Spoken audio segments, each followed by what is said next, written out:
When I was 49 and single, I became a father for the very first time.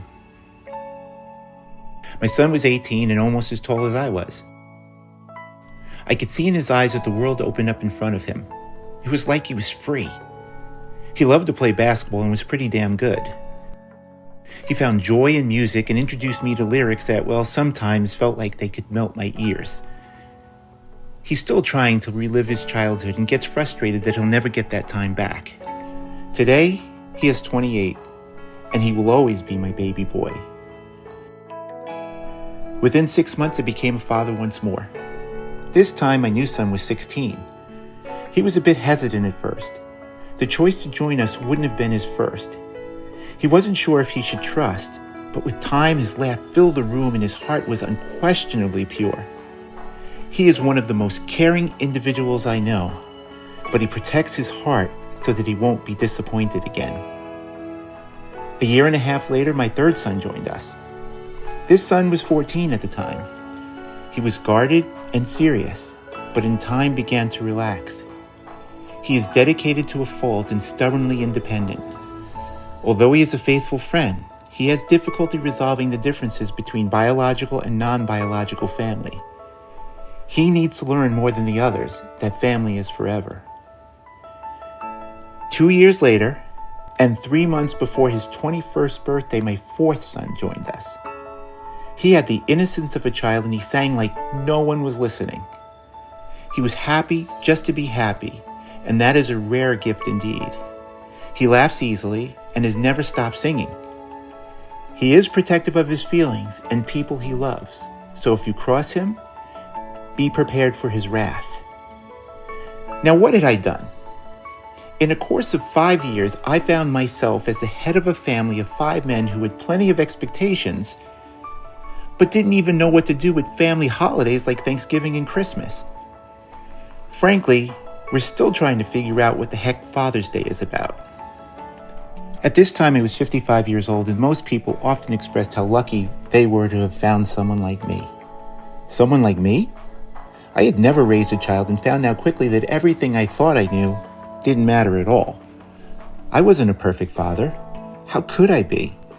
I myself was raised in foster care and had a foster father who abandoned us right before I entered junior high school. I was the lucky one. They challenged my boundaries, they tested my patience, they created situations to develop my problem-solving skills to a point I would have never reached. They made me listen, think, and feel. They made me love instead of running the other way. They molded a beacon of patience out of someone who didn't need to answer to anyone. We became a family. 5 years after the addition of my youngest, I retired. My sons were all living independently, and some had started families on their own. I was dreaming of all the places I could live in the Caribbean and excited about traveling.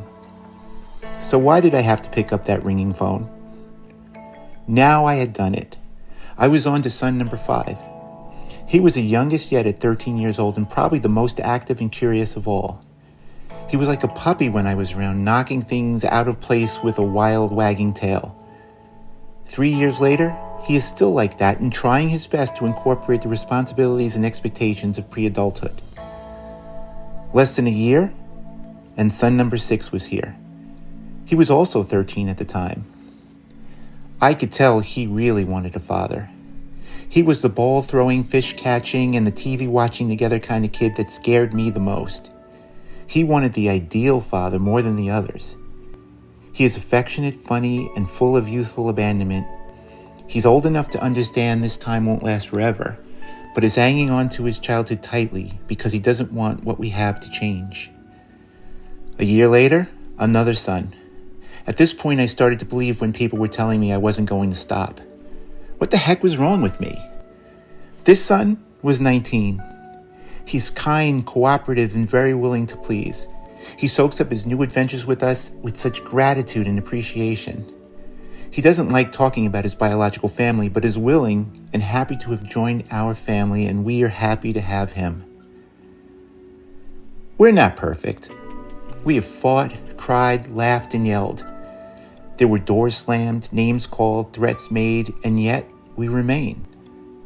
Sometimes it's hard, really hard, but I don't remember what life was without them. They have captured my heart eternally. Adoption has changed our lives forever.